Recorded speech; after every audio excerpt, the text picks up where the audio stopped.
J'ai le dernier numéro, je vous le conseille. Je vous écoute. Non, Vous pouvez nous dire ce que vous avez retenu là, de cette visite?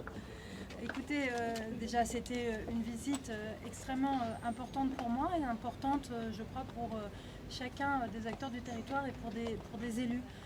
Donc je suis ravie d'avoir pu la faire, d'avoir pu prendre le temps de ces échanges, de cette compréhension aussi, parce qu'on a parfois beaucoup d'idées reçues et beaucoup de craintes.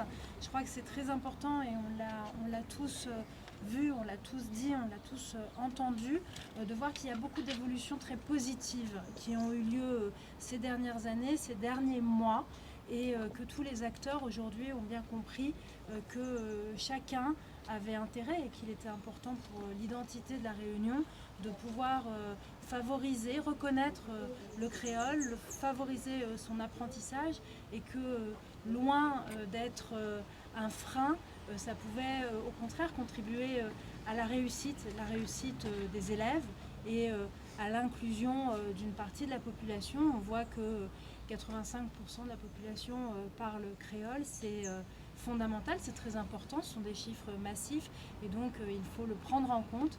Et on voit à travers ce pacte, à travers les conventions signées par les communes que les Réunionnais s'engagent résolument dans cette voie. Donc je trouve que c'est important, c'est intéressant, et je vois aussi, et je m'en réjouis, que les pouvoirs publics et que l'État accompagnent résolument ce mouvement, loin des craintes qui pouvaient apparaître dans le passé. Il y a une phrase, madame, que vous avez dite, que ce n'est pas parce qu'un élève ici à La Réunion apprendra le créole que la langue française dans la République sera en danger.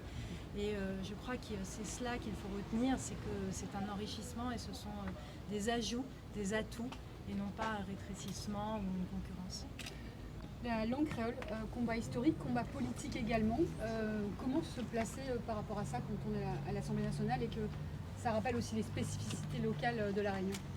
Alors oui, on a eu déjà de nombreux débats sur les langues régionales, notamment lors de révisions constitutionnelles, lors de l'adoption de la proposition de loi portée pendant la précédente mandature par le député breton Paul Molac. Donc c'est des sujets qui intéressent la représentation nationale, qui interpellent tout le monde. Je crois qu'aujourd'hui, à nouveau, il ne faut pas considérer que on est dans une concurrence.